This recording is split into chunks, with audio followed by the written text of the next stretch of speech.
Hi everyone. तो आज हम लोग कवर करने वाले हैं वीकली करंट अफेयर्स को, जो कि इंपॉर्टेंट होने वाले हैं। CAPF, AC, AFCAT, CDS, NDA, air force, जितना भी डिफेंस एग्जाम है उस हर एक डिफेंस एग्जाम को यहाँ पे कवर करने वाले हैं। आज जो इस लेक्चर में कवर करने वाले हैं 31 अक्टूबर से 5 नवंबर के बीच जितना भी इंपॉर्टेंट न्यूज़ रहा है जो कि प्रॉपरली डिफेंस एग्जाम ओरिएंटेड है, उस हर एक एग्जाम को या फिर उस हर एक न्यूज़ को हम लोग यहाँ पे कवर करने वाले हैं। ठीक है, तो डिफरेंट डिफरेंट सोर्सेज यहाँ पे यूज़ किए गए हैं और हर एक सोर्सेज को डिटेल के साथ हम लोग यहाँ पे कवर करेंगे।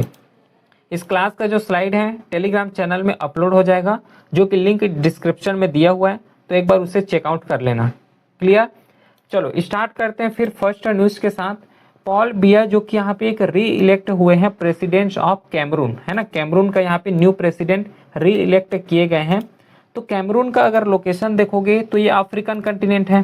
ठीक है, ये है अफ्रीकन कंटिनेंट और वही अफ्रीकन कंटिनेंट में एक कंट्री है कैमरून, जो कि देखो ओशियन के साथ बॉर्डर शेयर कर रहे हैं, है ना। अटलांटिक ओशियन है, इसके साथ भी बॉर्डर ये शेयर कर रहे हैं। तो लोकेशन यहाँ पे याद रखना है ना, याद होना चाहिए। इसका लार्जेस्ट सिटी है डोला होता है। बाकी कौन कौन से कंट्री के साथ जो बॉर्डर शेयर करता है वह है सेंट्रल अफ्रीका में, जैसे कि नाइजीरिया हो गया है, चांद हो गया है, फिर सेंट्रल अफ्रीका रिपब्लिक हो गया है, फिर कॉन्गो हो गया, रिपब्लिक ऑफ कॉन्गो, फिर गैबोन है, इक्वेटोरियल गुयाना और अटलांटिक ओशियन। ये डिफरेंट डिफरेंट कंट्री हैं जिसके साथ जो कैमरून है यहाँ पे बॉर्डर शेयर करते हैं। कुछ मेजर रिवर के बारे में अगर डिस्कस किया जाए कैमरून का, क्योंकि देखो यहाँ पे प्लेसेस इन न्यूज से भी क्वेश्चन पूछे जाते हैं, तो हो सकता है कि डिफरेंट डिफरेंट एस्पेक्ट से यहाँ पे क्वेश्चन पूछे जा सके।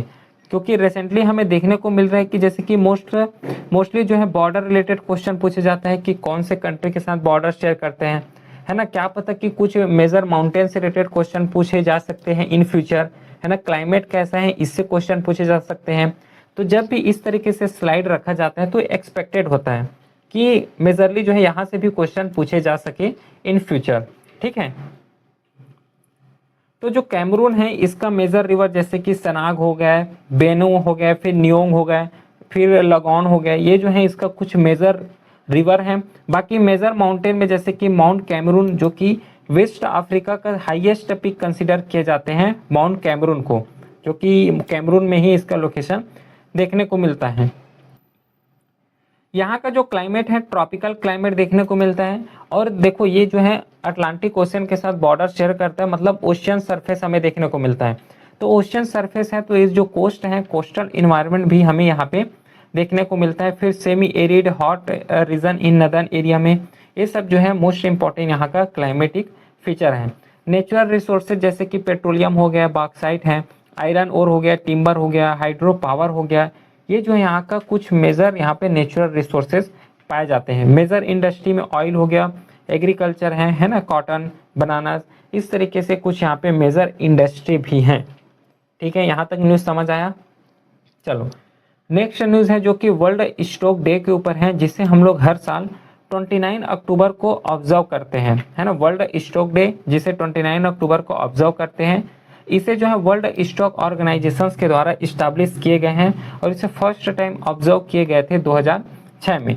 इसका ऑब्जेक्टिव है कि जितना भी स्टॉक से रिलेटेड डिसीज़ हैं उसको कैसे हम लोग प्रिवेंट कर सकते हैं, उसको क्या ट्रीटमेंट होना चाहिए, इन सब चीज़ के बारे में अवेयरनेस जगाना, है ना। मास पीपल को या फिर पब्लिक को इसके बारे में अवेयरनेस जगाना कि स्टॉक डिसीज़ है क्या, इससे कैसे हम लोग प्रिवेंट कर सकते हैं, क्या इसका बेस्ट टू बेस्ट ट्रीटमेंट है, इन सब चीज़ के बारे में बताना।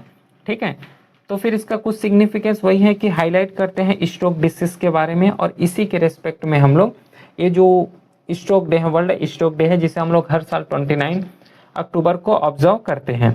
क्लियर है, ये न्यूज़ समझ आया।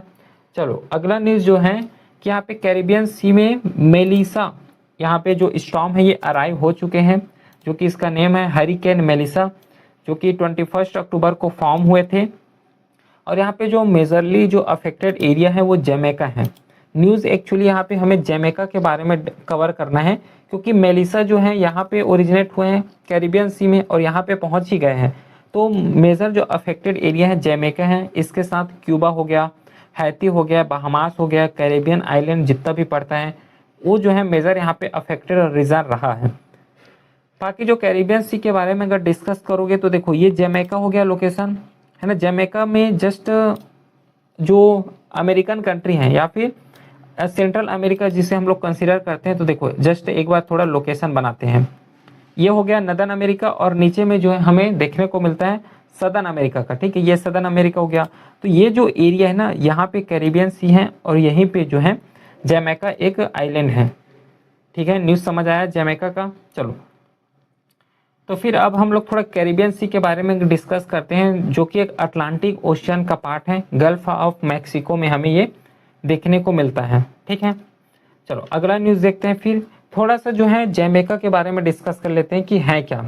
तो जमैका एक कंट्री है जो कि सेंट्रल अमेरिका में पड़ता है और इसका लोकेशन कैरिबियन सी हो गया, साउथ क्यूबा का साउथ में जो है हमें देखने को मिलता है, जो कि बॉर्डर शेयर करते हैं मैक्सिको हो गया, बिलाइज हो गया, है ना, होंडुरास हो गया।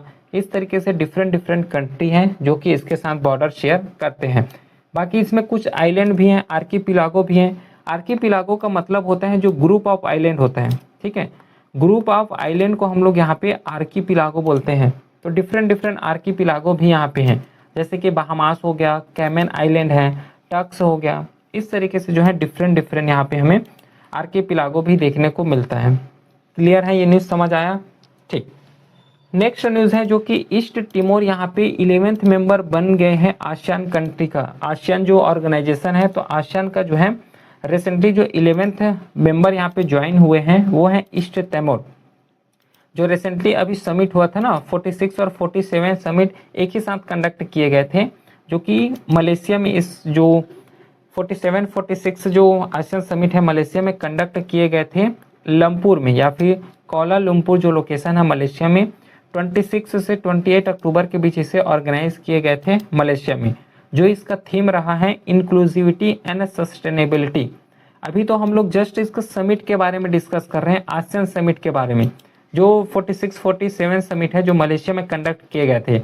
और इसी समिट के थ्रू जो है ईस्ट टिमोर यहाँ पे 11th मेंबर यहाँ पे ज्वाइन हुए हैं, इसलिए जो है इस समिट को डिस्कस कर रहे हैं। और इस समिट भी बहुत ज़्यादा इंपॉर्टेंट होने वाले हैं।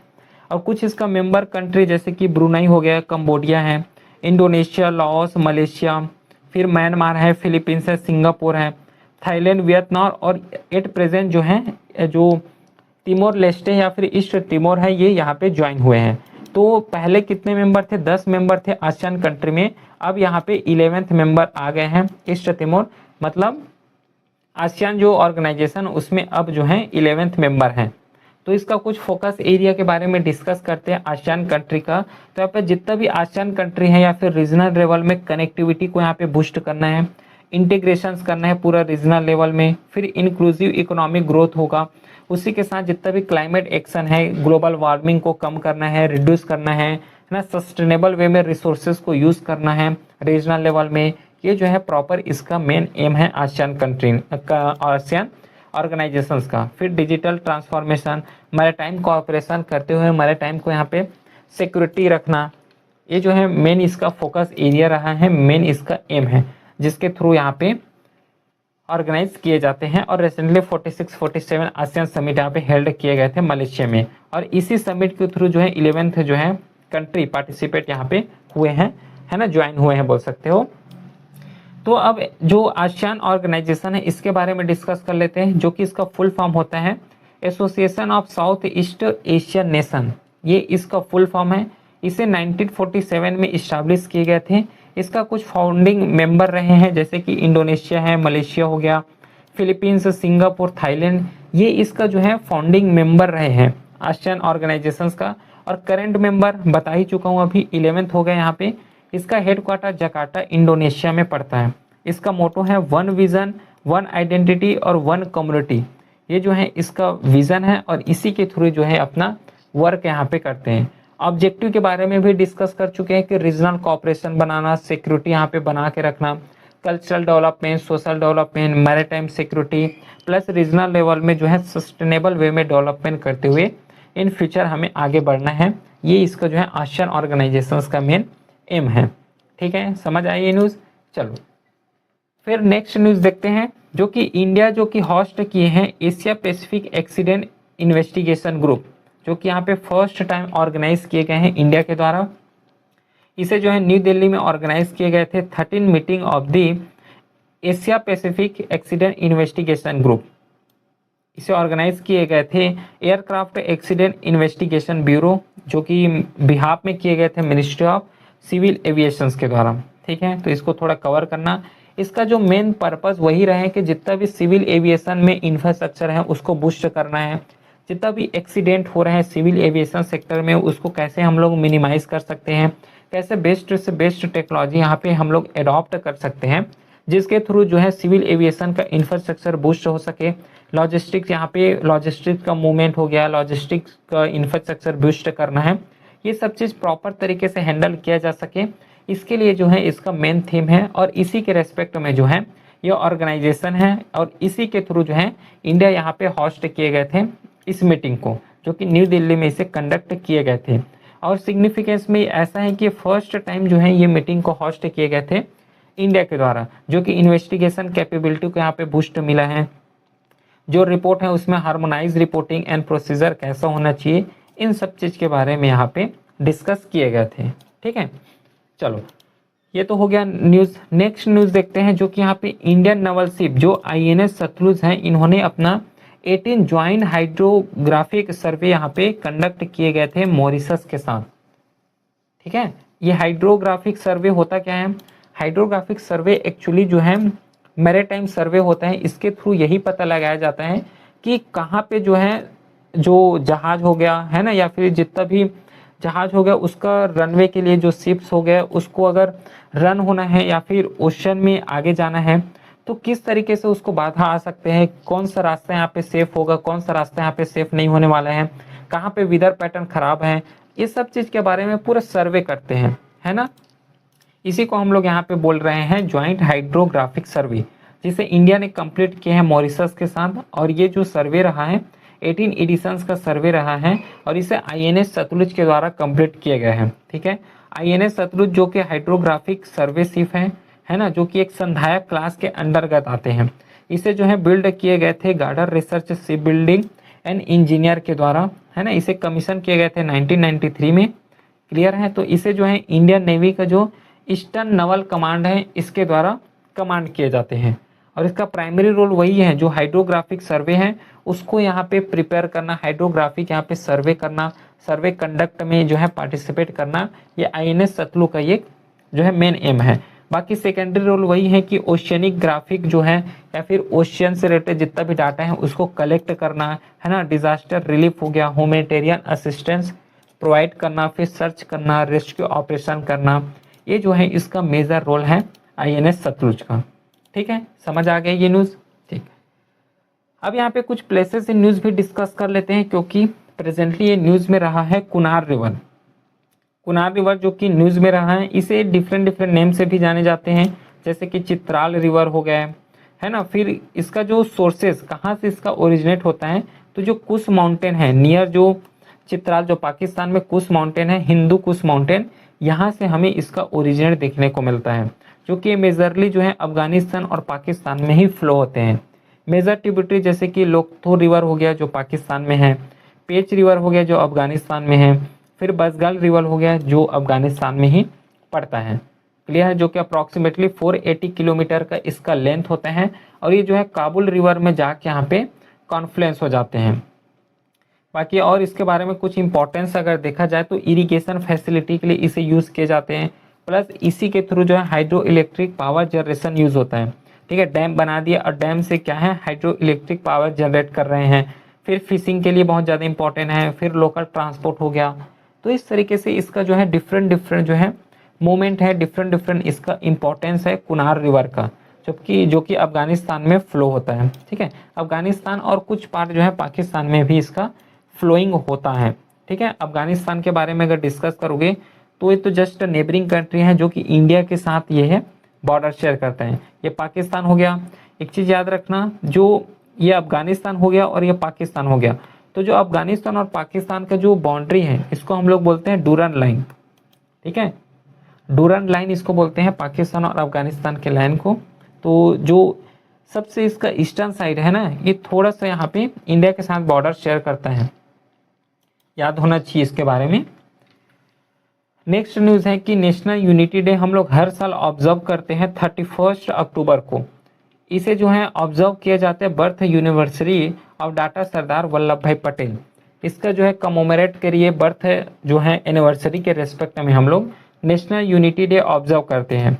तो जो सरदार वल्लभ भाई पटेल हैं इसीलिए इसका बर्थ यूनिवर्सरी को हम लोग यहाँ पे ऑब्जर्व कर रहे हैं नेशनल यूनिटी डे, क्योंकि जब इंडिया इंडिपेंडेंस हुआ था तो डिफरेंट डिफरेंट जो इंडिपेंडेंस किंगडम थे उसको इंडिया में विलय करने का काम, उसको इंडिया में जो है एमलगमेशन करने का काम जो है सरदार वल्लभ भाई पटेल के द्वारा ही किए जाते हैं। इसी के रेस्पेक्ट में हम लोग जो है नेशनल यूनिटी डे ऑब्जर्व करते हैं, क्योंकि इंडिया को इन्होंने इकट्ठा किए हैं, है ना, गैदर किए हैं। इसे गवर्नमेंट ऑफ इंडिया के द्वारा इंट्रोड्यूस किए गए थे। 2014 में इसे फर्स्ट टाइम ऑब्जर्व किए गए थे प्लस इस्टेब्लिश किए गए थे। इसे हम लोग राष्ट्रीय एकता दिवस के नाम से भी हम लोग यहाँ पे जानते हैं। बाकी इसका पर्पस वही है कि जो सरदार वल्लभ भाई पटेल हैं उन्होंने जो यूनिटी को प्रमोट किया है ना, इंटीग्रिटी को प्रमोट किया है और जो नेशन को पूरा एक एमलगमेशन में किया है, पूरा नेशन को गैदर किया है, इसी के पर्पस से, है ना, इसी को कमोमरेट करने के लिए हम लोग जो है नेशनल यूनिटी डे यहाँ पे ऑब्जर्व करते हैं 31 अक्टूबर को हर साल ऑब्जर्व करते हैं। और फर्स्ट टाइम इसे जो है 2014 में ऑब्जर्व किए गए थे और जो मिनिस्ट्री ऑफ होम अफेयर्स हैं इसके द्वारा इसे ऑर्गेनाइज किए जाते हैं। ठीक है, तो सरदार वल्लभ भाई पटेल जिसे हम लोग आयरन मैन ऑफ इंडिया के नाम से भी जाने जाते हैं, इसका जो है फादर नेम जो कि है जवाहर भाई पटेल है। बाकी इसका 1857 में जो है बर्थ हुए थे, जो कि गुजरात में बर्थ हुए थे इसका, और डेथ यहाँ पे बॉम्बे में हुए थे। ठीक है, थोड़ा ये बेसिक्स हैं इसके बारे में, जो कि इन्होंने लंदन से अपना स्टडी पूरा प्रोफेशंस जो है कंप्लीट किए गए थे, लॉयर प्रोफेशन से ये बिलोंग करते हैं। ये जो है इंडियन नेशनल कांग्रेस जो पॉलिटिकल पार्टी है वहाँ से ये बिलोंग करते हैं। बाकी इसका पर्पस के बारे में बता ही दिया हूँ कि जितना भी इंडिपेंडेंस किंगडम थे उसको इंडिया में एमलगमेशन करने का काम इसी के थ्रू किए गए थे। ठीक है, फिर जो है कुछ इंपॉर्टेंट पर्सनालिटी के बारे में भी डिस्कस कर लेते हैं यहाँ पे, क्योंकि अभी तो हम लोग नेशनल यूनिटी डे ऑब्जर्व किए हैं, तो डिफरेंट डिफरेंट पर्सनालिटी हैं जिसके द्वारा कुछ ना कुछ यहाँ पे डे हम लोग ऑब्जर्व करते हैं। जैसे कि महात्मा गांधी हो गया, इसके रेस्पेक्ट में हम लोग गांधी जयंती ऑब्जर्व करते हैं हर साल 2 अक्टूबर को। फिर सरदार वल्लभ भाई पटेल हैं, इसके हम लोग तो यूनिटी डे ऑब्जर्व करते हैं 31 अक्टूबर को। जवाहरलाल नेहरू जो है हम लोग चिल्ड्रन डे के रूप में इसको ऑब्जर्व करते हैं 14 नवंबर को, हर साल हम लोग ऑब्जर्व करते हैं। फिर डॉक्टर BR अम्बेडकर जिसे हम लोग अम्बेडकर जयंती के रूप में ऑब्जर्व करते हैं हर साल 14 अप्रैल को। फिर सुभाष चंद्र बोस हो गए जिसे हम लोग पराक्रम दिवस के रूप में ऑब्जर्व करते हैं, क्योंकि पराक्रमी जो है यूथ पॉपुलेशंस के लिए ये बहुत ज़्यादा सीख देते हैं, फ्रीडम स्ट्रगल फ्रीडम फाइटर रहे हैं सुभाष चंद्र बोस, जिसे हम लोग पराक्रम दिवस के रूप में हम लोग यहाँ पे हर साल सेलिब्रेट करते हैं 23 जनवरी को। फिर स्वामी विवेकानंद हो गया जिसे हम लोग नेशनल यूथ डे यहाँ पे ऑब्जर्व करते हैं, हर साल 12 जनवरी को ऑब्जर्व करते हैं। फिर APJ अब्दुल कलाम हो गया जिसे हम लोग वर्ल्ड स्टूडेंट डे ऑब्जर्व करते हैं। बाकी जो इंटरेस्टिंग फैक्ट ये हैं कि जो डॉक्टर APJ अब्दुल कलाम जिसे हम लोग वर्ल्ड स्टूडेंट डे ऑब्जर्व कर रहे हैं, इसे UN के द्वारा रिकॉग्निशन मिला है। UN जो कि इंटरनेशनल ऑर्गेनाइजेशन है, इसके द्वारा इसे जो है रिकॉग्निशन दिए गए हैं, जिसे हम लोग 15 अक्टूबर को हर साल जो है ऑब्जर्व करते हैं। फिर रविंद्रनाथ टैगोर हो गया जो कि टैगोर जयंती 7 मई को ऑब्जर्व करते हैं। फिर लाल बहादुर शास्त्री हो गया, शास्त्री जयंती 2 अक्टूबर को ऑब्जर्व करते हैं। फिर सर्वपल्ली राधाकृष्णन जिसे हम लोग टीचर्स डे के रूप में ऑब्जर्व करते हैं हर साल 5 सितंबर को। ठीक है, तो ये तो रहा कुछ इंपॉर्टेंट पर्सनालिटी जो कि डिफरेंट इसके थीम बेस्ड या फिर डिफरेंट रिलेटेड डे से हम लोग यहाँ पे ऑब्जर्व करते हैं। क्लियर है, ये न्यूज़ समझ आ गया। चलो नेक्स्ट न्यूज़ देखते हैं, जो कि 8 यहाँ पे असेंबली कंडक्ट किए गए थे इंटरनेशनल सोलर अलायंस का, जो कि न्यू दिल्ली में कंडक्ट किए गए थे। 8 session of the international solar alliance का, जिसे 27 से 30 अक्टूबर के बीच ऑर्गेनाइज किए गए थे, न्यू दिल्ली में ऑर्गेनाइज किए गए थे, इंडिया ने होस्ट किए हैं। और यहाँ पे भी डिफरेंट कंट्री का पार्टिसिपेशन देखने को मिला है ना। टोटल यहाँ पे 124 मेंबर यहाँ पे आए, प्लस यहाँ पे कुछ सिग्नेटरी भी साइन किए हैं। तो जो इंटरनेशनल सोलर अलायंस है जिसका अभी जो है न्यू दिल्ली में इसका मीटिंग हुए थे, तो उसका कुछ फोकस एरिया रहा है कि जितना भी सोलर पैनल है या फिर जो सोलर एडॉप्टेशन है, सोलर एनर्जी से जो एनर्जी जनरेट करते हैं, उसका एडॉप्टेशन यहाँ पे ग्लोबलिंग लेवल में होना चाहिए। किस तरीके से ग्लोबल लेवल में इसका जो इंफ्रास्ट्रक्चर है उसको एक्सपांड कर सकते हैं। फिर सोलर लेवल में यहाँ पे इनोवेशन लाना है, किस तरीके से यहाँ पे इनोवेशन ला सकते हैं, कैसे टेक्नोलॉजी इस सेक्टर में बूस्ट कर सकते हैं, इसके बारे में डिस्कस किए। फिर फाइनेंस किस तरीके से आएगा, क्योंकि देखो इंफ्रास्ट्रक्चर डेवलपमेंट कर रहे हो मतलब बैक में फंडिंग चाहिए, अब बैक में फंडिंग कहाँ से आएगा इसके बारे में भी डिस्कस किए। तो इस तरीके से क्या है, कुछ इसका मेन इंपॉर्टेंट थीम रहा है, जिसके बारे में अभी जो सेशन हुए थे 8 सेशन वहाँ पे डिस्कस किए गए थे। बाकी इसके जो इंटरनेशनल सोलर अलायंस के बारे में कुछ स्टेटिक अगर डिस्कस करें तो ये जो है इंटर गवर्नमेंटल ऑर्गेनाइजेशंस है।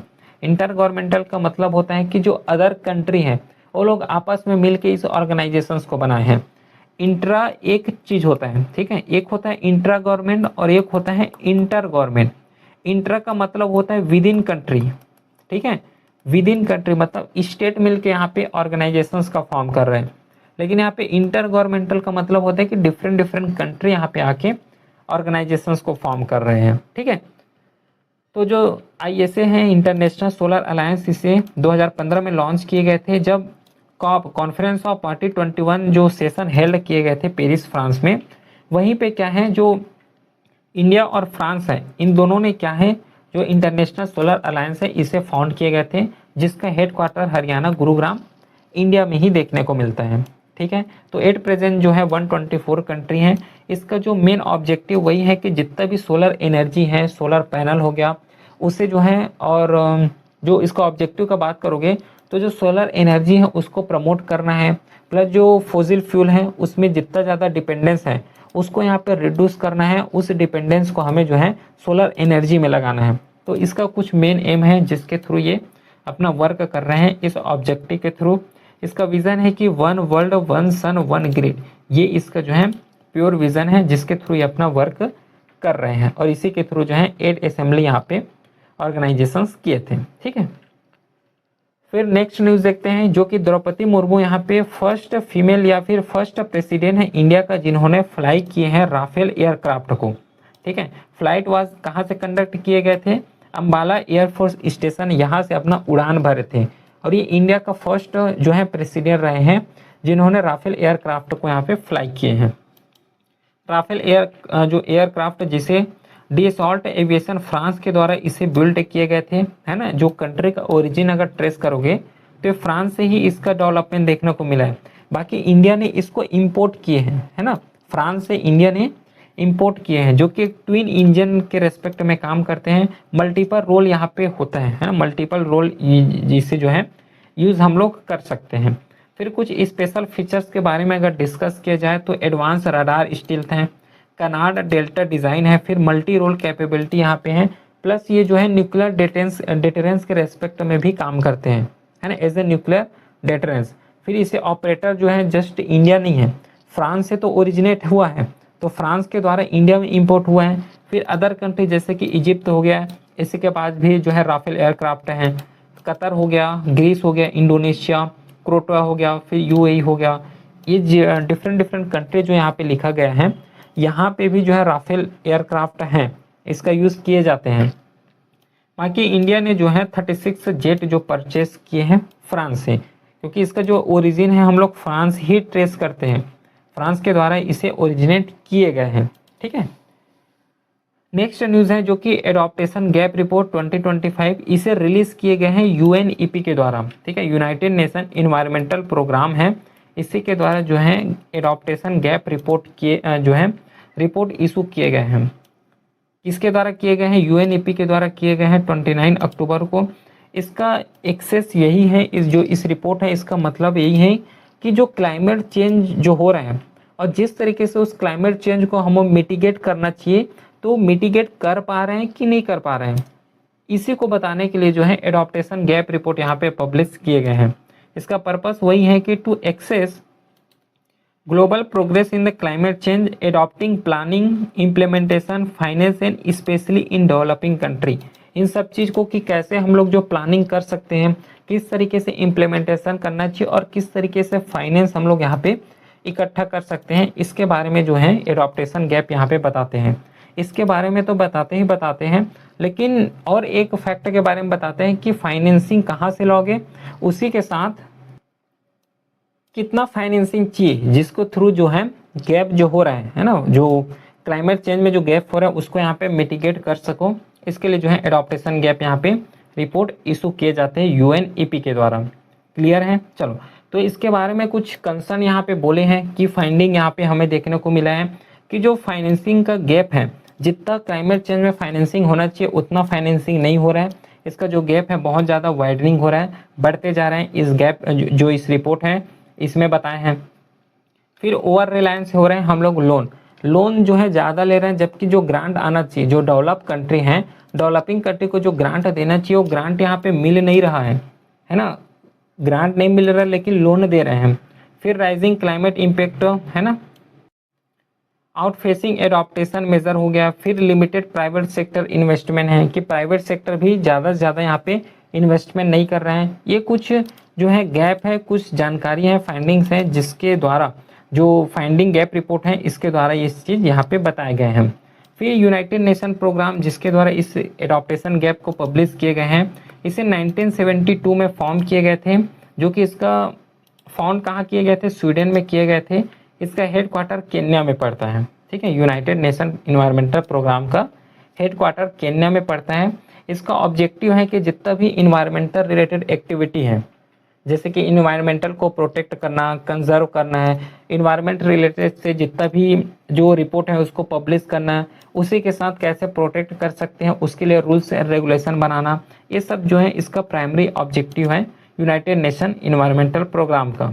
मेन फंक्शन जैसे कि monitoring global environmental trend, promote करना है सस्टेनेबल डेवलपमेंट को, फिर डेवलप करना है इंटरनेशनल इन्वायरमेंटल एग्रीमेंट, प्रोवाइड करना है साइंटिफिक असेसमेंट एंड रिपोर्ट, क्योंकि ठीक तरीके से अगर एक्यूरेटली अपने पास रिपोर्ट होगा, डाटा होगा, तो उसी तरीके से हम लोग क्या है पूरा रूल्स से रेगुलेशन बना पाएंगे, स्कीम बना पाएंगे, जो कि ज़्यादा यहाँ पे बेनिफिशियल देखने को मिलेगा। तो इस सब चीज़ का काम जो है डाटा पब्लिश करना, सस्टेनेबल डेवलपमेंट में प्रमोट करना, ये जो है यूएनईपी है उसके द्वारा ये जो है किए जाते हैं। बाकी कुछ मेजर रिपोर्ट जो यूएनईपी है इसके द्वारा भी पब्लिश किए जाते हैं, जैसे कि इमिशन गैप रिपोर्ट हो गया, एडॉप्टेशन गैप रिपोर्ट है, ग्लोबल इन्वायरमेंटल आउटलुक है, फिर फ्रंटियर रिपोर्ट है। ये जो इम्पोर्टेंट रिपोर्ट हैं जो कि यूनाइटेड नेशन इन्वायरमेंटल प्रोग्राम के द्वारा रिलीज़ किए जाते हैं। ठीक है, न्यूज़ समझ आ गया। चलो, फिर यहाँ पे कुवैत जो आर्कियोलॉजिस्ट है, कुवैत का जो आर्कियोलॉजिस्ट है, यहाँ पे 400 ईयर ओल्ड टेम्पल जो कि बिलोंग करता है दिलमुन सिविलाइजेशन से, इसे कुवैत में डिस्कवर किए हैं, जिसका टाइम पीरियड ट्रेस किए जा रहे हैं 3000 BC से 600 BC तक यहाँ पे ट्रेस किए जा रहे हैं, जो कि प्रेजेंट डे जो कुवैत रीजन हो गया, फिर कुछ पार्ट बहरैन हो गया, यहाँ पे जो है ट्रेस किए गए हैं। कुछ मेजर साइट का अगर बारे में डिस्कस किया जाए दिलमुन सिविलाइजेशंस का, क्योंकि ऐसा बताया जा रहा है कि ये जो ओल्ड टेम्पल डिस्कवर किए हैं ये बिलोंग कर रहे हैं दिलमुन सिविलाइजेशंस का। दिलमुन सिविलाइजेशंस का लोकेशन जो है बहरैन में आता है, अरेबियन हो गया, अरेबियन कंट्री, कुवैत हो गया, कतर हो गया, जो पर्शियन गल्फ रीजन है ना, पर्शियन गल्फ रीजन्स के बारे में अगर देखोगे इसका लोकेशन आई थिंक नहीं है, इसका लोकेशन पड़ता है, देखो ये पूरा इंडिया वाला कंटिनेंट है, इंडियन ओशन, तो यहाँ पे जो है ये पर्शियन गल्फ का ये लोकेशन पड़ता है, और यही पर्शियन गल्फ में जो है मेजोरिटी कंसीडर किए जाते हैं कि दिलमुन सिविलाइजेशंस थे। जो मेजर साइट जैसे कि बहरैन हो गया, फैलाका हो गया, फिर कात ए बहरैन हो गया, ये कुछ इंपॉर्टेंट साइट हैं। जैसे कि इंडस वैली सिविलाइजेशन में डिस्कस करते हैं ना, कालीबंगन हो गया, लोथल हो गया है, कोडदीजी हो गया, तो इस तरीके से भी यहाँ पे कुछ इंपॉर्टेंट साइट्स देखने को मिले हैं। कंटेम्प्रेरी रहे हैं मेसोपोटामियन सिविलाइजेशंस का, इंडस वैली सिविलाइजेशंस का, ये कंटेम्प्रेरी रहे हैं। फिर कुछ नेचर ऑफ सिविलाइजेशन अगर देखोगे तो मैरीटाइम ट्रेडिंग हो गया, ट्रेडिंग सिविलाइजेशन हमें इसमें ज़्यादा देखने को मिला है। दिलमुन सिविलाइजेशन जो कि स्पेशली कॉपर हो गया है ना, पियर लॉ हो गया, शिप बिल्डिंग, क्राफ्टमैनशिप, इन सब चीज़ में जो है मोस्टली यहाँ के पीपल इंजेस थे दिलमुन सिविलाइजेशंस के, ऐसा यहाँ पे बताए जाते हैं। फिर कुछ मेजर ट्रेड गुड जैसे कि कॉपर हो गया, आइवरी है ना, लेपिस लजूरी, पियर हो गया, ये जो है मेजर इसका ट्रेड एक्टिविटी थे। जैसे इंडस वैली सिविलाइजेशन में उसका जो स्क्रिप्ट है डिस्कवर नहीं किए गए हैं, यहाँ पे भी कोई इसका जो स्क्रिप्ट है उसे भी डिस्कवर नहीं किए गए हैं। ठीक, चलो नेक्स्ट न्यूज़ है अब कि जैसे कि देखो इंडिया क्या है, हर साल जो अपना रिपब्लिक डे होता है उसमें क्या है, हर साल जो है डिफरेंट डिफरेंट कंट्री के जो लीडर हैं उसको यहाँ पे इनवाइट किए जाते हैं एज अ चीफ गेस्ट। लेकिन इस साल जो है जब 77 रिपब्लिक डे होगा तो इसमें एक चीज़ यहाँ पे खास देखने को मिल रहा है कि इस साल जो है हम लोग डिफरेंट कंट्री के जो लीडर हैं उसको हम लोग इनवाइट नहीं कर रहे हैं।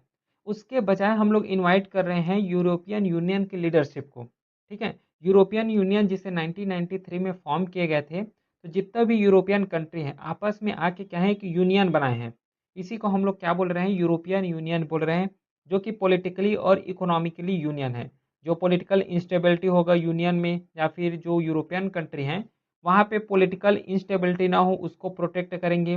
इकोनॉमिक यहाँ पे इंस्टेबिलिटी नहीं होना चाहिए यूरोपियन कंट्री में, जितना भी यूरोपियन कंट्री हैं तो उसके लिए जो है आपस में आके एक यूनियन फॉर्म किए हैं, जिसको हम लोग यहाँ पे यूरोपियन यूनियन बोल रहे हैं। इसका हेडक्वार्टर जो है ब्रसेल बेल्जियम में देखने को मिलता है। इसका मोटो है यूरोपियन यूनियन का यूनाइटेड इन डाइवर्सिटी, ये इसका जो है मोटो है। क्योंकि देखो यूरोपियन यूनियन यहाँ पे बहुत जो है डिफरेंट डिफरेंट कंट्री हैं, उन्होंने आपस में मिलके इस ऑर्गेनाइजेशंस को यहाँ पे फॉर्म किए गए हैं। जैसे कि कुछ इसका मेन इंस्टीट्यूशन है, यूरोपियन कमीशन हो गया, यूरोपियन पार्लियामेंट है, यूरोपियन काउंसिल है ना, कोर्ट ऑफ जस्टिस है। इस तरीके से इसका जो है डिफरेंट डिफरेंट इंस्टीट्यूशन है, जिसके थ्रू पूरा इस यूरोपियन यूनियन को यहाँ पे गवर्न किए जाते हैं। बाकी इसका जो ऑब्जेक्टिव है कि जितना भी यूरोपियन यूनियन कंट्री है वहाँ पे पीस बनाए रखना, इंस्टेबिलिटी को यहाँ पे प्रमोट करना, उसी के साथ साथ जितना भी इकोनॉमिकल रिलेटेड फिनोमेना है वहाँ पे कॉरपोरेशन बनाना, इस्टाब्लिश करना सिंगल मार्केट को, जिसके थ्रू जो यूरोपियन कंट्री हैं आपस में यहाँ पे जो है ट्रेड कर सके और उस ट्रेड करने के लिए उसको मार्केट या फिर एक प्लेटफॉर्म उसको पहुँचाया जा सके। फिर मेंटेन करना common foreign and the security process, है ना, पॉलिसीज जो है, फिर प्रोटेक्ट करना ह्यूमन राइट एंड डेमोक्रेसी। ये जो है कुछ मेजर ऑब्जेक्टिव हैं जिसके थ्रू जो है यूरोपियन यूनियन को यहाँ पे फॉर्म किए गए थे और ये जो है इसका मेन ऑब्जेक्टिव है। ठीक है, चलो नेक्स्ट न्यूज़ देखते हैं। अब ये न्यूज़ वही था जो कि इस बार जो है यूरोपियन यूनियन के जो लीडरशिप है उसको इनवाइट करने वाले हैं इंडिया। फिर यहाँ पे इम्पार्थी एआर जो कि इंडिया का 19 चेस ग्रैंड मास्टर बने हैं। कौन बने हैं? इम्पार्थी एआर, जो कि ये तमिलनाडु से बिलोंग करते हैं और ये 16 ईयर के हैं, जो कि यहाँ पे 2025 में 19 चेस ग्रैंड मास्टर ये बने गए हैं। इसको टाइटल किसके द्वारा दिए जाते हैं? फेडरेशन इंटरनेशनल डी चेस, जिसे हम लोग फाइड बोलते हैं, या फिर इंटरनेशनल चेस फेडरेशन, इसके द्वारा जो है इस टाइटल को दिए जाते हैं, जिसे 1922 में फॉर्म किए गए थे, है ना, इंटरनेशनल चेस फेडरेशन को। इसका हेडक्वार्टर जो है स्विट्जरलैंड में देखने को मिलता है, जिसका मोटो है वी आर वन फैमिली। इस मोटो के थ्रू जो है international chess federation different different platform को प्रोवाइड करते हैं for the different different athlete. ये एक्चुअली एक इंटरनेशनल स्पोर्ट फेडरेशन है जो कि प्लेटफॉर्म पहुंचाता है या फिर प्लेटफॉर्म देते हैं जितना भी चेस एथलीट हैं या फिर जितना भी चेस प्लेयर है उसको एक प्लेटफॉर्म देते हैं और चेस को यहाँ पे इंटरनेशनली इनकरेज करना, उसको प्रमोट करना, इसका जो है मेन एम है इंटरनेशनल चेस फेडरेशन का। ठीक है, जिसे 1924 में फॉर्म किए गए थे। क्लियर है, ये न्यूज़ समझ आ गया? चलो अगला देखते हैं हम। 31 अक्टूबर को हम लोग हर साल वर्ल्ड सिटीज़ डे ऑब्जर्व करते हैं। इस चीज़ को याद रखना, 31 जो है अक्टूबर को वर्ल्ड सिटीज़ डे हम लोग ऑब्जर्व करते हैं। तो इसे जो है ऑब्जर्व किए जाते हैं यूनाइटेड नेशन के द्वारा और फर्स्ट टाइम जो है इसे 2014 में ऑब्जर्व किए गए थे। ठीक है, इसे ऑर्गेनाइज किए गए थे यूएन हैबिटेट के द्वारा। यूएन हैबिटेट का फुल फॉर्म होता है United Nation women settlement programme. इसके द्वारा जो है हर साल ऑर्गेनाइज किए जाते हैं वर्ल्ड सिटीज़ डे। इसका पर्पस है कि प्रमोट करना international cooperation in addressing challenges of urbanisation.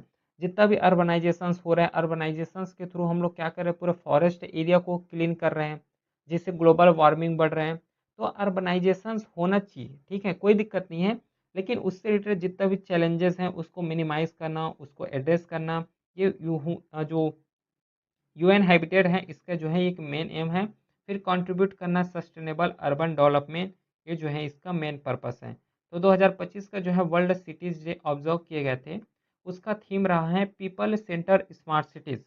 ठीक है, इसका जो है ये थीम रहा है और जो यूएन हैबिटेट है इसका हेडक्वार्टर पड़ता है केन्या में।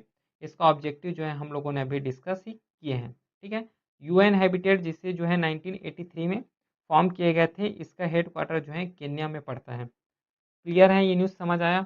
चलो अगला देखते हैं अब। नेक्स्ट न्यूज़ है क्लैम पोर्टल, इसे जो है लॉन्च किए गए हैं ministry of coal and mines के द्वारा। क्लियर? तो क्लैम पोर्टल जिसका फुल फॉर्म है coal land acquisition management and payment, ये इसका जो है फुल फॉर्म है। इस पोर्टल को लॉन्च किए गए हैं मिनिस्ट्री ऑफ कोल के द्वारा। इसका ऑब्जेक्टिव सिंपल है, जितना भी कोल रिलेटेड फील्ड है या फिर कोल के लिए जो है लैंड एक्विजिशंस करना है, तो पूरा ये सब चीज़ किसके माध्यम से होना चाहिए? डिजिटली होना चाहिए। ठीक है, डिजिटली से होना चाहिए ये सब चीज़। जैसे कि लैंड को एक्वायर करोगे तब भी डिजिटली होगा, कंपेसेशन करोगे तो डिजिटल वे में होगा।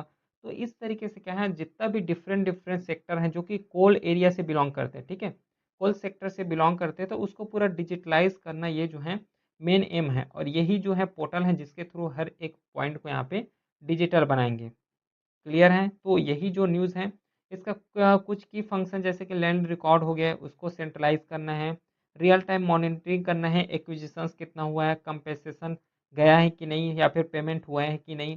इस तरीके से जो है मेजर इसका एम है, जिसके थ्रू ये जो क्लैम पोर्टल है इसे लॉन्च किए गए हैं। फिर यहाँ पे जो है एशियन डेवलपमेंट बैंक, इन्होंने क्या किए हैं, एग्रीकल्चर सोलराइजेशन के लिए महाराष्ट्र में है एग्रीकल्चर सोलराइजेशन स्कीम, उसे जो है यहाँ पे लोन दिए गए हैं और इस लोन को अप्रूव किए गए हैं। डॉलर में है 460 मिलियन यूएस डॉलर लोन यहाँ पे ग्रांट किए हैं एशियन डेवलपमेंट बैंक के द्वारा। किसको दिए गए हैं? एग्रीकल्चर सोलराइजेशन इन महाराष्ट्र जो हो रहे हैं, एक प्रोजेक्ट है, एग्रीकल्चर सोलराइजेशन प्रोग्राम है, जिसके थ्रू जितना भी एग्रीकल्चर सेक्टर है उसको, उसमें जो है एनर्जी इफिशिएंसी के लिए सोलराइजेशंस करना, जितना भी इलेक्ट्रिसिटी जनरेट हो रहे हैं वो पूरा यहाँ जो है सोलर पैनल के थ्रू हो। ये जो है इसका मेन पर्पस है एग्रीकल्चर सोलराइजेशन प्रोग्राम का। यहाँ पे लिखा है कि to promote solar energy for agriculture purpose and reduce dependence on the conventional grid power, जैसे कि फोजिल फ्यूल हो गया, वहाँ से इलेक्ट्रिसिटी जनरेट कर रहे हैं, या फिर डिफरेंट डिफरेंट जैसे कि डीजल बेस्ड इरीगेशन पंप आ रहे हैं। इन सब चीज़ को यहाँ पे मिटिगेट करते हुए जो सोलर एनर्जी है, सोलर पैनल से एनर्जी जनरेट करते हैं, उसको यहाँ पे बढ़ावा देने के लिए महाराष्ट्र गवर्नमेंट ने एग्रीकल्चर सोलराइजेशन प्रोग्राम को लॉन्च किए गए हैं। और यही जो है एग्रीकल्चर सोलराइजेशन प्रोग्राम को यहाँ पे एशियन डेवलपमेंट बैंक के द्वारा लोन यहाँ पे ग्रांट किए हैं। ठीक है, तो ये जो प्रोजेक्ट हैं, जो बेनिफिशियल जो मेजरली हमें देखने को मिलता है, वो फार्मर सेक्टर को ही ज़्यादा यहाँ पे बेनिफिट देखने को मिलेगा। बाकी एशियन डेवलपमेंट बैंक जिसके द्वारा इस लोन को अप्रूव किए गए हैं, इसे जो है 1966 में इस्टाब्लिश किए गए थे। इसका हेडक्वार्टर जो है फिलीपींस में हमें देखने को मिलता है। ये जो है एक रीजनल बैंक है ना, आपस में जितना भी कंट्री है ना, जो आसियान कंट्री है उसके द्वारा ये जो है रीजनल बैंक को इस्टाब्लिश किए गए थे कि अगर कहीं किसी को कंट्री को या फिर किसी कंट्री में फाइनेंशियल इंस्टेबिलिटी आ रहा है, फाइनेंशियल क्राइसिस आ रहा है, तो यहाँ से लोन लिए जा सकते हैं।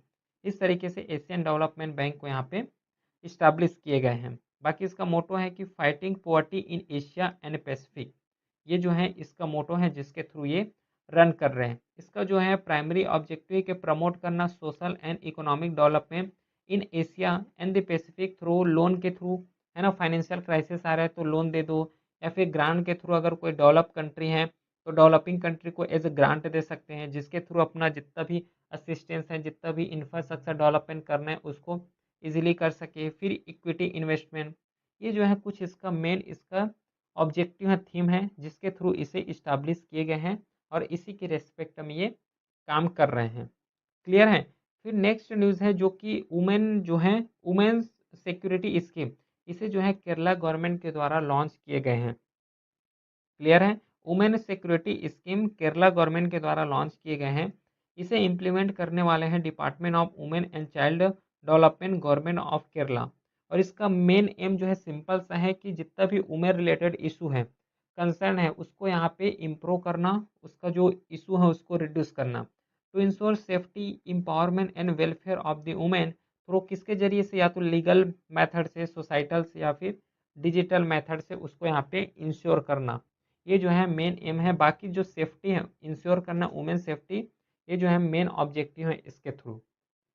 फिर डिफरेंट डिफरेंट इसके अंदर जो है स्कीम लाए गए हैं, जैसे कि पिंक पुलिस पेट्रोल हो गया, फिर सी ऑटो स्कीम हो गया, फिर कोटू ऐप हो गया। तो इस तरीके से फिर निर्भया होम हो गया, जिसके थ्रू इस जो स्कीम्स हैं उसको यहाँ पे इम्प्लीमेंट करने वाले हैं।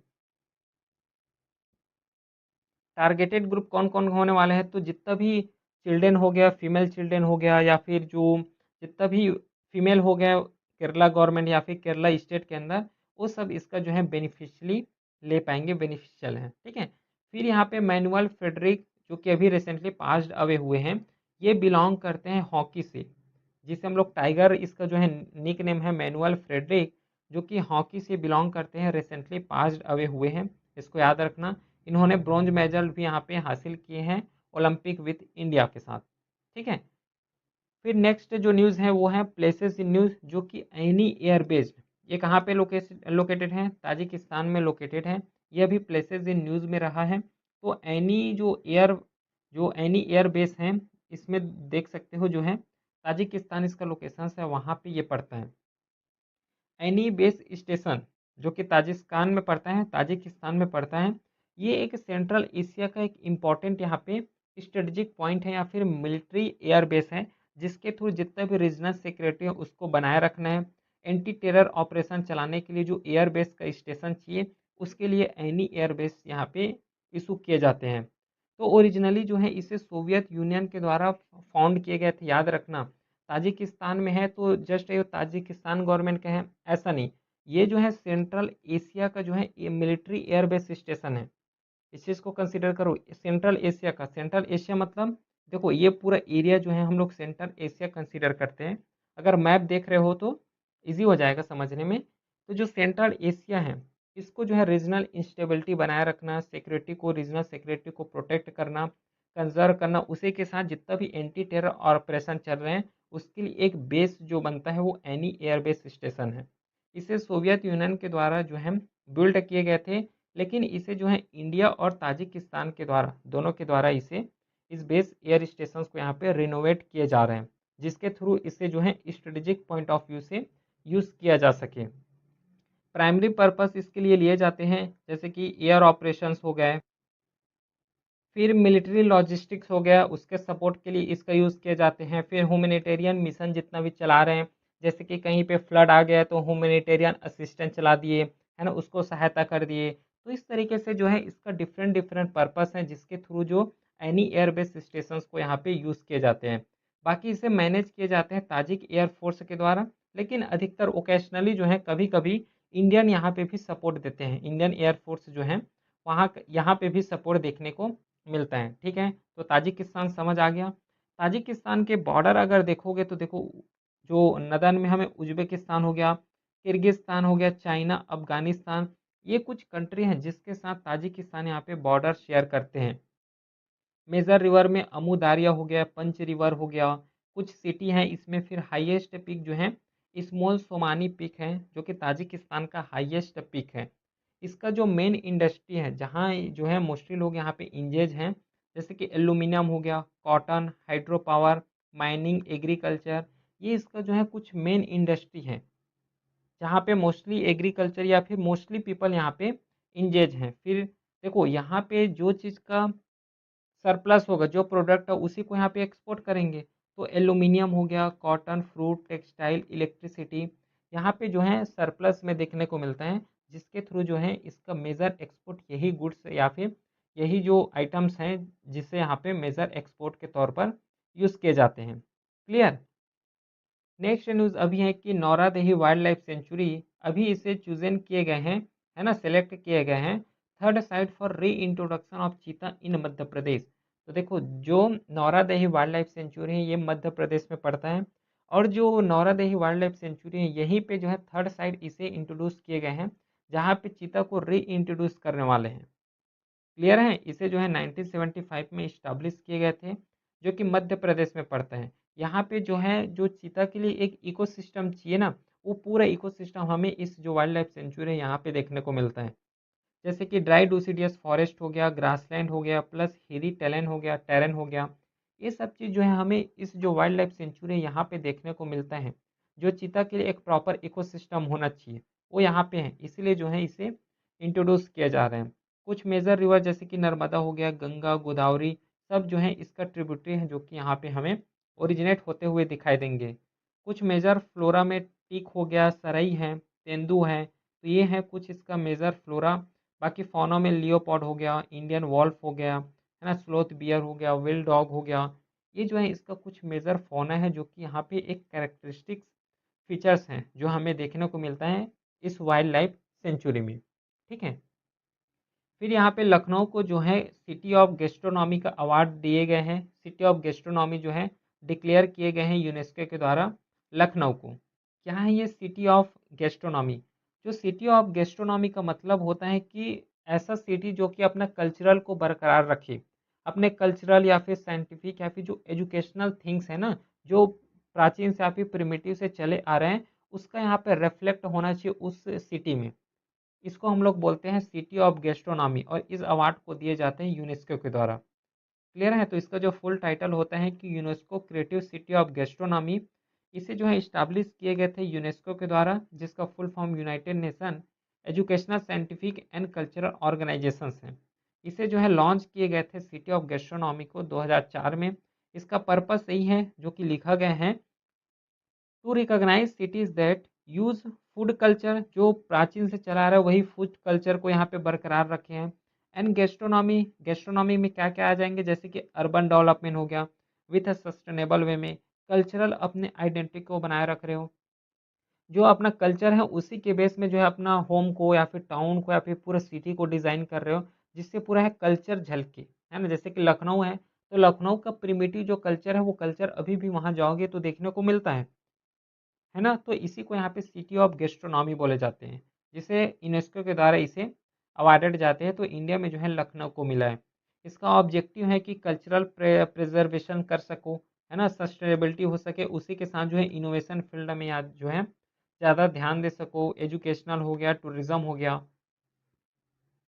ये कुछ जो है इसका मेजर ऑब्जेक्टिव है जिसके थ्रू इस अवार्ड को यहाँ पे अवार्डेड जाते हैं, यूनेस्को के द्वारा अवार्डेड जाते हैं, जिसे 1945 में फाउंड किए गए थे। इसका जो है हेड क्वार्टर पेरिस में पड़ता है, जो कि यूनाइटेड नेशन का एक जो है ऑर्गेनाइजेशन है। ठीक है, यूनेस्को का जो मोटो है, building peace in the mind of the man and women, ये जो है यूनेस्को का जो है मेन एम है, इसका जो है एम है या फिर मोटो बोल सकते हो। क्लियर है? चलो, फिर मेजर यूनेस्को के प्रोग्राम के बारे में अगर डिस्कस करोगे तो वर्ल्ड हेरिटेज साइट इसी के द्वारा डेजिग्नेट किए जाते हैं कि प्रोटेक्ट कर सके natural and cultural site of the outstanding universal value. जैसे कि इंडिया में हड़प्पन साइट हो गया, है ना, जितना भी इंपॉर्टेंट साइट है उसको, क्यों? क्योंकि ये जो है कल्चरल वैल्यू को डिनोट करते हैं इंडिया के रेस्पेक्ट में। फिर मेन एंड बायोस्फीयर जो है, ये जो प्रोग्राम है जिसके यूनेस्को के द्वारा रन किए जाते हैं, प्रमोट करना conservation and sustainable use of biodiversity. फिर यूनेस्को का जो है क्रिएटिव सिटी नेटवर्क जो कि गैस्ट्रोनॉमी है। फिर यूनेस्को का ग्लोबल पार्क हो गया, जियो पार्क हो गया। फिर एजुकेशन फॉर सस्टेनेबल डेवलपमेंट, जिसके थ्रू एजुकेशन सिस्टम को यहाँ पे इंटीग्रेट करना है सस्टेनेबल वे में। ये जो है कुछ मेजर प्रोग्राम है जिसे यूनेस्को के द्वारा प्रेजेंटली रन किए जाते हैं। ठीक है, तो वीर ईवी जो एक इलेक्ट्रिक व्हीकल है जिसका नाम है वीर, इसे जो है फर्स्ट टाइम इंडिया डिफेंस में यूज़ किए जाएंगे, जो कि एक इलेक्ट्रिक व्हीकल है ना, इंडियन डिफेंस में जिसे यूज़ किए जाएंगे। इसे जो है इंडियन आर्मी जो है कोलाबोरेशन होकर टाटा मोटर के साथ इसे डेवलप किए हैं। इसे जो है 2024 में लॉन्च किए गए थे। तो नाम याद रखना, वीर ईवी। ठीक है, चलो फिर नेक्स्ट हम लोग डिस्कस करते हैं। इसका ऑब्जेक्टिव है कि जो इंडियन आर्मी में जितना भी इक्विपमेंट यूज़ हो रहा है, वो जो इक्विपमेंट होना चाहिए वो बैटरी लेड होना चाहिए। बैटरी लेड का मतलब है कि सस्टेनेबल होना चाहिए, जितना भी ऑपरेशन या फिर इफिशिएंसी जो है वो सस्टेनेबल होना चाहिए, इको फ्रेंडली होना चाहिए बोल सकते हो। ये जो है इसका मेन ऑब्जेक्टिव है, जिसके थ्रू जो वीर ईवी हैं जो इलेक्ट्रिक व्हीकल हैं उसको जो है इंडियन फोर्सेस में भी डिप्लॉय किए जा रहे हैं। उसका काम है कि 1 to 1 जो इंटरेक्शन होता है या फिर लॉजिस्टिक्स का मूवमेंट हो गया, फोर्सेस का मूवमेंट हो गया, वो वहाँ पे जो है ज़्यादा हमें कारगर देखने को मिलता है। फिर 1 नवंबर को जो 8 स्टेट हैं, टोटल 8 स्टेट है इंडिया का, जो कि अपना फाउंडेशन डे सेलिब्रेट करते हैं। कौन कौन से वो 8 स्टेट हैं? जैसे कि राजस्थान हो गया, कर्नाटका है, केरला, मध्य प्रदेश हो गया, छत्तीसगढ़ है, पंजाब, हरियाणा और आंध्र प्रदेश। ये जो है टोटल 8 स्टेट हैं जो कि 1 नवंबर को जो है फाउंडेशन डे सेलिब्रेट करते हैं हर साल। ठीक, फिर यहाँ पे जो है FIDE chess world cup trophy, जिसे अभी विनिंग रहा है इसका विश्वनाथ आनंद, जो कि एक इंडियन चेस प्लेयर है जो यहाँ पे विनिंग हुए हैं फाइड वर्ल्ड कप का। इसे जो है गोवा में ऑर्गेनाइज किए गए थे 30 अक्टूबर से 27 नवंबर, मतलब अभी तक ये जो है ऑर्गेनाइज ही हैं। 30 अक्टूबर से 27 नवंबर जिसे गोवा में ऑर्गेनाइज किए गए थे। इसे ऑर्गेनाइज करने का काम जो है एक इंटरनेशनल चेस फेडरेशन है, इन्होंने है जो है कोलाबोरेशन किए हैं Indian all India chess federation के द्वारा।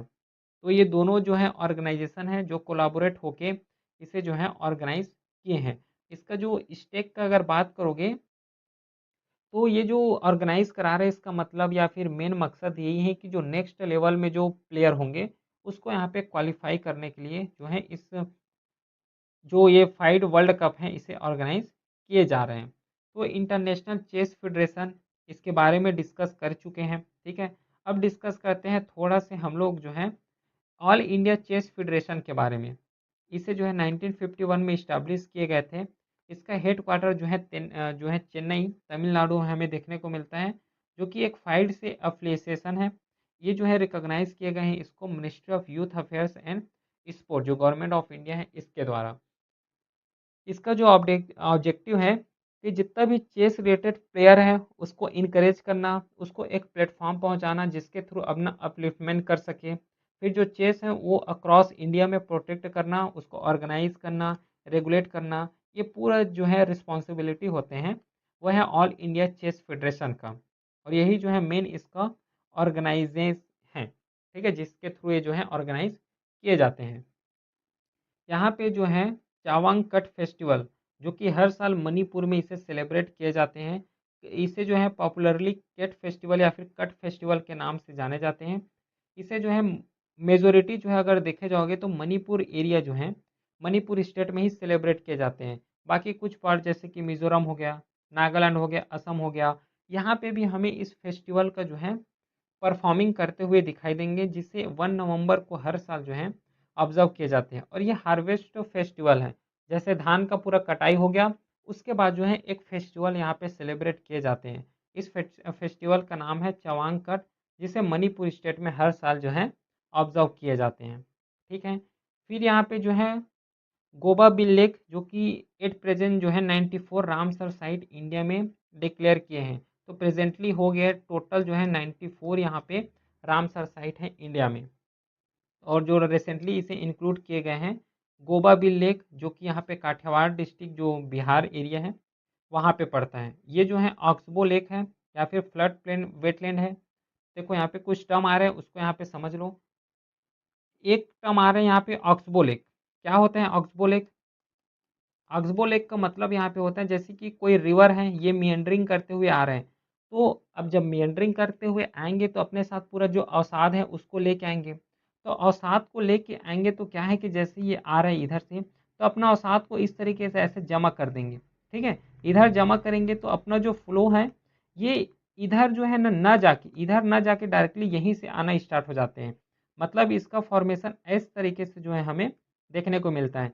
बाकी जो है ये वाला एरिया यहाँ पे बच जाता है और यही जो है एक ऑक्सबो लेक का यहाँ पे फॉर्मेशन कर दिए जाते हैं, ठीक है। इसी को हम लोग यहाँ पे ऑक्सबो लेक बोलते हैं। फिर एक टर्म आ रहा है यहाँ पे वेटलैंड। वेटलैंड का मतलब होता है कि जो एक एरिया है पर्टिकुलर एरिया वहाँ पे जो है पूरा हर साल यहाँ पे मार्सी लैंड होना चाहिए या फिर वेट लैंड होना चाहिए, वो जो ज़मीन है पूरा यहाँ पे गीला ही गीला होना चाहिए। इसको हम लोग वहाँ पे वेटलैंड बोलते हैं, ठीक है।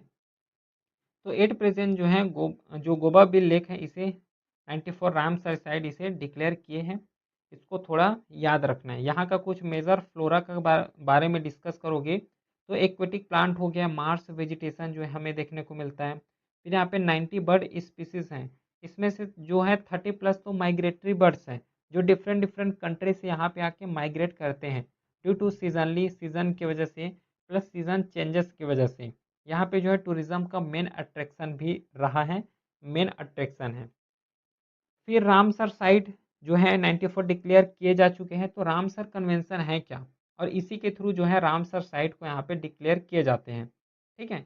इसका जो है फुल नाम होता है convention on wetland of international importance specially as a water flow habitat. Waterfall habitat का मतलब होता है कि जो एक पर्टिकुलर एरिया जहाँ पे जो है सालों साल यहाँ पे हमें वाटर देखने को मिलता है, मार्सी लैंड देखने को मिलता है।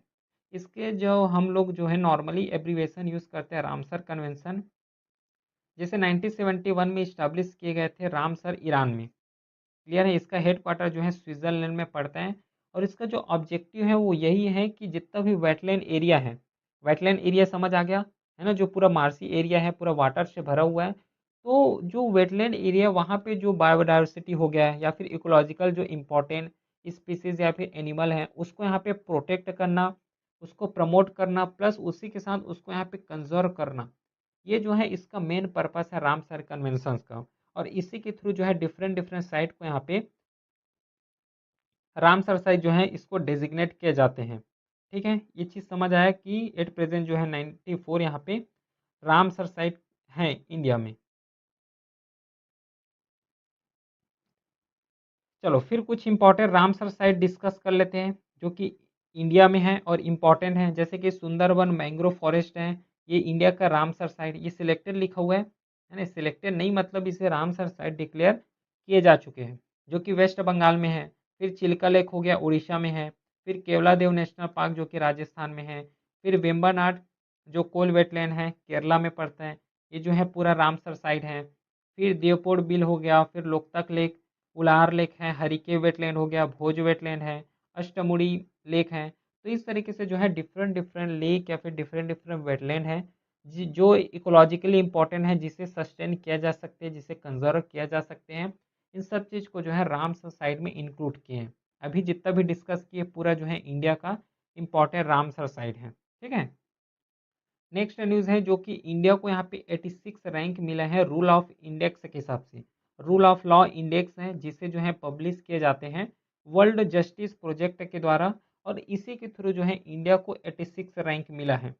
ठीक है, इसका मतलब क्या है कि जो पर्पस क्या है, वर्ल्ड जस्टिस प्रोजेक्ट जो कि एक स्टडी करते हैं लॉ परफॉर्मेंस को, कौन से कंट्री में जो लॉ बना हुआ है उसका परफॉर्मेंस कैसा है, उसका प्रॉपर तरीके से इम्प्लीमेंट हो रहा है कि नहीं हो रहा है, इन सब चीज़ के लिए जो यहाँ पे एक रैंक डिसाइड किए जाते हैं वर्ल्ड जस्टिस प्रोजेक्ट के द्वारा। इसका मेन एम पर्पस वही है कि to measure how the rule of law is experienced and perceive worldwide. ये जो है इसका मेन पर्पस है जिसके थ्रू जो है रूल ऑफ लॉ इंडेक्स के थ्रू यहाँ पे रैंक दिए जाते हैं डिफरेंट डिफरेंट कंट्री को, क्योंकि देखो यहाँ पे हर कंट्री के पास अपना अपना रूल है। तो पार्लियामेंट में rules and regulation banana easy है, लेकिन उस रूल्स एंड रेगुलेशन को अच्छे तरीके से इम्प्लीमेंट करना, प्रॉपर तरीके से इम्प्लीमेंट करना, ये बहुत ज़्यादा चैलेंजिंग होते हैं, है ना। रूल्स तो सब कंट्री के पास है, लेकिन उस रूल के अकॉर्डिंग चलना, उस रूल को इफेक्टिवली तरीके से इम्प्लीमेंट करना, ये चैलेंजेस हैं। और उसी को यहाँ पे टारगेट करते हुए या फिर एक्सपीरियंस करते हुए वर्ल्ड जस्टिस प्रोजेक्ट ने जो है रूल ऑफ लॉ इंडेक्स यहाँ पे पब्लिश किए हैं, जिसके थ्रू इंडिया को 86 रैंक यहाँ पे दिए गए हैं। ठीक है, क्लियर है, न्यूज़ समझ आया। वर्ल्ड जस्टिस प्रोजेक्ट जिसे 2006 में फाउंड किए गए थे, ये मल्टी डिसिप्लिनरी ऑर्गेनाइजेशंस हैं, ये इंडिपेंडेंट ऑर्गेनाइजेशन है जो कि एक रूल ऑफ लॉ या फिर रूल को या फिर रूल जो बना हुआ है उसका परफॉर्मेंस कैसे है, इन सब चीज़ को जो है देखने के लिए, प्लस उसी के हिसाब से जो है रैंक यहाँ पे दिए जाते हैं। इसका हेडक्वार्टर जो है वाशिंगटन डीसी में पड़ता है, यूएसए में। इसका ऑब्जेक्टिव वही है कि जितना भी वर्ल्ड वाइड है ना, जितना भी वर्ल्ड वाइड में जो रूल्स बन रहा है उसका परफॉर्मेंस कैसा रहा है उसको जो है ये रैंक डिसाइड करते हैं, उसका परफॉर्मिंग को यहाँ पे एसेस किए जाते हैं। फिर यहाँ पे जो है नेक्स्ट जो अभी रिसेंटली पास्ड हुए हैं रामदरस, है ना, रामदरस जो कि रिसेंटली अभी पास्ड हुए हैं, जो कि ये लिटरेचर से बिलोंग करते हैं। इसे डिफरेंट डिफरेंट मेजर अवार्ड से भी अवार्डेड जा चुके हैं, जैसे कि साहित्य अकादमी अवार्ड हो गया 2015 में दिए हैं, फिर व्यास सम्मान हो गया, साहित्य रत्न अवार्ड हो गया। ये जो है डिफरेंट डिफरेंट जो है इसका कुछ मेजर अवार्ड हैं जिसके थ्रू इसे अवार्डेड गए हैं। बाकी जो ये बिलोंग करते हैं लिटरेचर के साथ साथ पोएट्री हो गया, शॉर्ट स्टोरी है, एसे, क्रिटिसिज्म, यहाँ पे जो है ये मोस्टली इसका जो पॉइंट है या फिर जो लेखन कला होता है यहीं पे जो है इसका मेजर थीम रहा है जहाँ पे ये लिखते हैं। बाकी कुछ नोटेबल वर्क में जैसे कि आम के पत्ते हो गया, है ना, बहता पानी है, फिर पाक गई है फसल, इस तरीके से जो है डिफरेंट डिफरेंट इसका वर्क्स हैं, और इसी के थ्रू जो है डिफरेंट डिफरेंट इसे अवार्ड दिए गए हैं जो कि बिलोंग करते हैं लिटरेचर से। क्लियर है, ये न्यूज़ समझ आ गया। नेक्स्ट न्यूज़ है जो कि यहाँ पे 17 गृह समिट यहाँ पे ऑर्गेनाइज किए गए थे न्यू दिल्ली में। गृह समिट जिसे गृह काउंसिल के द्वारा ऑर्गेनाइज किए गए थे, इसका एडिशन 17 रहा है, जो कि 3 से 4 नवंबर के बीच इसे ऑर्गेनाइज किए गए थे। न्यू दिल्ली में, जो कि 2025 का थीम रहा है innovate to act for climate resilient world. ये जो है इसका थीम रहा है, जिसके थ्रू जो है इस 17 गृह समिट को यहाँ पे ऑर्गेनाइज किए गए हैं। और इसका जो है मेजर ऑब्जेक्टिव वही है कि जितना भी कंस्ट्रक्शन सेक्टर हो गया या फिर जितना भी बिल्डिंग सेक्टर हो गया, उन सब चीज़ को एज अ सस्टेनेबल वे में बिल्ड करना, है ना, क्लाइमेट रिजिलेंट प्रैक्टिस करते हुए प्लस सस्टेनेबल वे में बिल्ड करना, उसको प्रमोट करना, ये जो है इसका मेन जो है ऑब्जेक्टिव है, जिसके थ्रू जो है यहाँ पे 17 गृह समिट न्यू दिल्ली में ऑर्गेनाइज किए गए थे। जैसे कि फोकस एरिया रहा है क्लाइमेट रिजिलेंट डिज़ाइन होना चाहिए, सस्टेनेबल इंफ्रास्ट्रक्चर होना चाहिए, ग्रीन बिल्डिंग मटेरियल लगाओ, एनर्जी एंड वाटर इफिशिएंसी होना चाहिए। जब भी कोई कंस्ट्रक्शंस कर रहे हो या फिर बिल्डिंग बना रहे हो, घर बना रहे हो, तो ये सब चीज़ को ध्यान में रखते हुए बनाना चाहिए।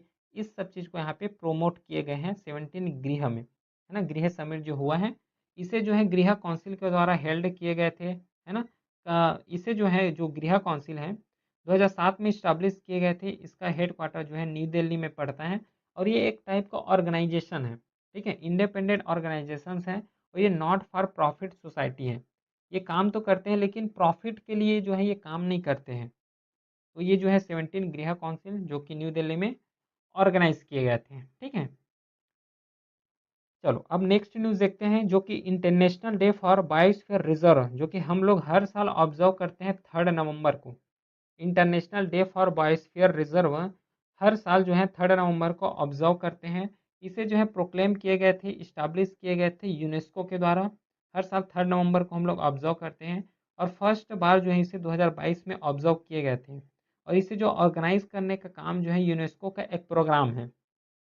अभी यूनेस्को के डिफरेंट डिफरेंट प्रोग्राम के बारे में डिस्कस किए थे, है ना। तो याद है ना ये मेन इन बायोस्फीयर प्रोग्राम जो कि यूनेस्को के द्वारा रन किए जाते हैं, है ना। जितना भी इन्वायरमेंटल रिलेटेड फिनोमेना है उसको कंजर्व करने का, प्रोटेक्ट करने का काम यूनेस्को का होता है ना। यूनेस्को का जो एक प्रोग्राम है मेन एंड बायोडाइवर्सिटी प्रोग्राम, इसी के थ्रू किए जाते हैं। याद है ना, ये वाला याद होना चाहिए, अभी ये डिस्कस किए हैं। तो international day for biosphere reserve जो इसका मेजर ऑब्जेक्टिव है कि सेलिब्रेट करना, प्रमोट करना या फिर अवेयरनेस करना पीपल को कि कितना इम्पोर्टेंट है हमारे बायोस्फीयर रिजर्व। बायोस्फीयर रिजर्व का इंपॉर्टेंस यहाँ पे पब्लिक को बताना है, उसी के साथ उसको सस्टेन करना है, उसको सर्वाइव करना है, किस तरीके से जो है बायोडाइवर्सिटी को हम लोग यहाँ पे प्रोटेक्ट कर सकते हैं। ये जो है इस कुछ जो है इसका मेन पर्पस है, जिसके थ्रू हम लोग जो है हर साल जो है सेलिब्रेट करते हैं international day for biosphere reserve, जो कि इस साल का जो थीम रहा है biosphere reserve a living laboratory for sustainable development. ये जो है 2025 का थीम रहा है। तो man in the biosphere reserve programme, इसके बारे में डिस्कस कर लेते हैं, क्योंकि ये जो है यूनेस्को का एक जो है मेजर प्रोग्राम है, जिसके थ्रू जो है इसका मेन एम वही होता है कि जो बायोस्फीयर रिजर्व है उसको कैसे सस्टेन करे, उसको कैसे प्रोटेक्ट करे। इसी के लिए जो है यूनेस्को ने इस प्रोग्राम को लॉन्च किए गए हैं 1971 में। इसका हेड क्वार्टर जो है पेरिस में पड़ता है। पेरिस में इसका जो है मेन हेड क्वार्टर देखने को मिलता है। फिर अगला न्यूज़ है कि मल्टी नवल एक्सरसाइज जो मिलन है, इसे होस्ट किए गए थे इंडिया के द्वारा। ऑर्गेनाइज हुआ था विशाखापट्टनम में, ऑर्गेनाइज हुआ था, इंडिया के द्वारा हेल्ड किए गए थे। ये मल्टी नेशनल नवल एक्सरसाइज हैं, एक्सरसाइज मिलन। इसे फर्स्ट टाइम 1995 में जो हेल्ड किए गए थे और हर साल जो कंडक्ट कराने का काम इंडियन नेवी का होता है। और इसे ऑर्गेनाइज किए गए थे 2025 का अभी eastern Naval command Indian navy के द्वारा। इसका जो पर्पस वही है कि जितना भी मैरीटाइम सिक्योरिटी हो उसको कैसे हम लोग प्रोटेक्ट कर सकते हैं, मैरीटाइम को सिक्योरिटी बनाए रखना, फिर इंटरपोलेबिलिटी हो गया, ट्रस्ट बनाना, कोऑर्डिनेशन बनाना डिफरेंट डिफरेंट नवल में, है ना, डिफरेंट डिफरेंट नेवी है उसमें। तो ये जो कुछ इसका मेजर एम रहा है एक्सरसाइज मिलन का, जिसके थ्रू जो है इंडिया अभी प्रेजेंटली होस्ट किए गए थे एक्चुअली, ठीक है। फिर यहाँ पे इंडिया को 6 रैंक मिला हुआ है, 6 medal tally of the 2025 Asian youth games, ठीक है। एशियन यूथ गेम्स जिसे ऑर्गेनाइज किए जाते हैं ओलंपिक काउंसिल ऑफ इंडिया, ठीक है, ओलंपिक काउंसिल ऑफ इंडिया, इसके द्वारा जो है 2025 का एशियन यूथ गेम ऑर्गेनाइज किए गए थे। उसमें से इंडिया का रैंक यहाँ पे 6 रहा है। ये जो 2025 का जो एशियन यूथ गेम है 3rd एडिशन रहा है। इसे बहरीन में होस्ट किए गए थे 22 अक्टूबर से 31 अक्टूबर के बीच। और डिफरेंट डिफरेंट स्पोर्ट्स हैं जिसके थ्रू इसमें जो है प्ले किए गए हैं। बाकी इसे जो हैं ऑर्गेनाइज किए गए थे ओलंपिक काउंसिल ऑफ इंडिया। तो जितने भी यूथ हैं जैसे कि 14 से 18 एज के हो गया, इसको जो है पार्टिसिपेट करने का मौका दिए जाते हैं और ये 4 साल में एक बार किए जाते हैं, मतलब 4 साल में एक बार होस्ट किए जाते हैं, कंडक्ट किए जाते हैं। अब यहाँ पे कोई स्ट्रिक्टली पीरियोडिक टेबल नहीं है कि 4 साल मतलब 4 साल हर 4 साल में होगा, ऐसा नहीं। लेकिन अप्रॉक्सीमेटली यही देखा गया है कि हर साल 4 साल में इसे ऑर्गेनाइज किए जाते हैं। क्लियर है? तो इसे 2009 में ऑर्गेनाइज किए गए थे सिंगापुर, 2013 हो गया, फिर 2025 में अभी बहरीन में इसे ऑर्गेनाइज किए गए थे। इसे जो ऑर्गेनाइज करने का काम ओलंपिक काउंसिल ऑफ एशिया का होता है, जिसे 1982 में फाउंड किए गए थे। इसका जो हेड क्वार्टर हमें कुवैत में देखने को मिलता है। बाकी कंटिनेंटल स्पोर्ट ऑर्गेनाइजेशन, मतलब कंटिनेंटल का मतलब जो एशियन कंट्री हैं, एशियन कंट्री में जितना भी एथलीट हैं जो कि स्पोर्ट्स से रिलेट करते हैं, उसको अपलिफ्टमेंट करना, उसको एक प्लेटफॉर्म पहुंचाना जिसके थ्रू जो है डिफरेंट डिफरेंट प्लेयर हों उसके साथ कंपटीशन कर सके। तो ये कंटिनेंटल लेवल में, ठीक है। अभी जो ओलंपिक काउंसिल ऑफ इंडिया है, जो एशियन यूथ गेम्स को तो कंडक्ट कराते हैं, इसके अलावा भी डिफरेंट डिफरेंट गेम्स हैं उसको कंडक्ट कराते हैं। जैसे कि एशियन गेम्स हो गया, फिर एशियन विंटर गेम हो गया, एशियन यूथ गेम्स जिसे अभी प्रेजेंटली कंडक्ट किए गए थे, एशियन बीच गेम्स हो गया, Asian indoor and martial art game हो गया। तो इस तरीके से डिफरेंट डिफरेंट जो है इसका मेन ऑर्गेनाइज्ड है, मेन इसका जो है प्लेटफॉर्म है जिसे ऑर्गेनाइज किए जाते हैं। और इसका मेन पर्पस वही है कि जो ओलंपिक मूवमेंट हो रहे हैं, ओलंपिक गेम्स हो रहे हैं, उसको प्रमोट करना, ओलंपिक के लिए यहाँ पे एक प्लेटफॉर्म पहुँचाना जिसके थ्रू डिफरेंट डिफरेंट एथलीट जो है वहाँ पे कंपटीशन कर सके, फोस्टर करना फ्रेंडशिप को, सोलिडेरिटी को एंड फेयर प्ले होना चाहिए अमॉन्ग एशियन कंट्रीज़ के बीच। ये जो है इसका मेन एम है ओलंपिक काउंसिल ऑफ इंडिया का। फिर यहाँ पे जो दीप्ति शर्मा है अवार्डेड किए गए हैं, इसको player of the series award दिए गए हैं। दीप्ति शर्मा को याद रखना, इसे जो है कंडक्ट किए गए थे वुमेन क्रिकेट वर्ल्ड कप के द्वारा, ठीक है, वुमेन क्रिकेट वर्ल्ड कप जिसे इंटरनेशनल क्रिकेट काउंसिल के द्वारा ऑर्गेनाइज किए गए थे। ये जो वर्ल्ड कप है 30 सितंबर से 2 नवंबर के बीच जो है ऑर्गेनाइज किए गए थे इंडिया और श्रीलंका के द्वारा। इसका एडिशन जो है 13 एडिशन रहा है और जो फर्स्ट एडिशन है ये इंग्लैंड में खेले गए थे 1973 में। और मोस्ट सक्सेसफुल टीम के बारे में अगर थोड़ा ब्रीफली ओवरव्यू लो तो जो ऑस्ट्रेलिया है जिन्होंने अपना 7 टाइम अपने नाम किए हैं टाइटल्स, ठीक है। फिर कुछ प्लेसेस इन न्यूज़ को कवर कर लेते हैं जो कि हैं सेमिया सुलुहु हसन, जो कि यहाँ पे न्यू प्रेसिडेंट अपॉइंट हुए हैं तंजानिया का, ठीक है, तंजानिया का न्यू प्रेसिडेंट यहाँ पे इलेक्ट हुए बोल सकते हो, Samia Suluhu Hasan.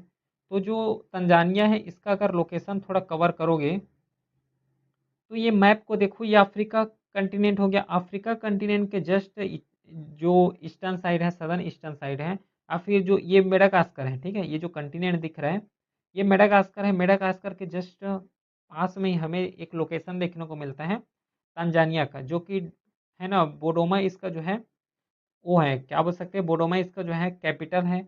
Major natural features के बारे में अगर डिस्कस करें तो माउंट किलिमंजारो हो गया, यहीं पे इसका जो है मेजर फीचर्स हैं, हाईएस्ट पीक हैं माउंट किलिमंजारो। फिर सेरेंगेती हो गया, फिर लेक विक्टोरिया हो गया, क्योंकि ये मेजर जो है इसका फीचर्स हैं जियोलॉजिकल फीचर्स हैं। फिर नेबरिंग कंट्री जो कि केन्या हो गया जिसके साथ बॉर्डर शेयर करते हैं, युगांडा, रवांडा हो गया, फिर बुरुंडी हो गया, टोंगो हो गया, कॉन्गो हो गया, फिर जाम्बिया है, फिर मलावी हो गया, मोजाम्बी हो गया। तो इस तरीके से जो है नेबरिंग कंट्री हैं जिसके साथ ये प्रॉपर बॉर्डर शेयर करते हैं तंजानिया, ठीक है। तो ये तो रहा पूरा ओवरऑल वीकली करंट अफेयर जो कि 31 अक्टूबर से 5 नवंबर के बीच जितना भी न्यूज़ रहे हैं जो कि एग्ज़ाम ओरिएंटेड रहे हैं, है ना, एग्ज़ाम ओरिएंटेड के हिसाब से डिस्कस किए हैं, जो कि CAPF हो गया, CDS हो गया, है ना, CDS हो गया, फिर NDA है, फिर डिफरेंट डिफरेंट एग्ज़ाम है जैसे कि एयरफोर्स का हो गया, FCAT का हो गया। तो डिफरेंट डिफरेंट जो डिफरेंस एग्ज़ाम है ना, जो डिफेंस एग्ज़ाम है उस हर एक डिफेंस एग्ज़ाम को यहाँ पे कवर किए हैं। चलिए फिर मिलते हैं हम नेक्स्ट क्लास में, तब तक के लिए thank you, have a great day.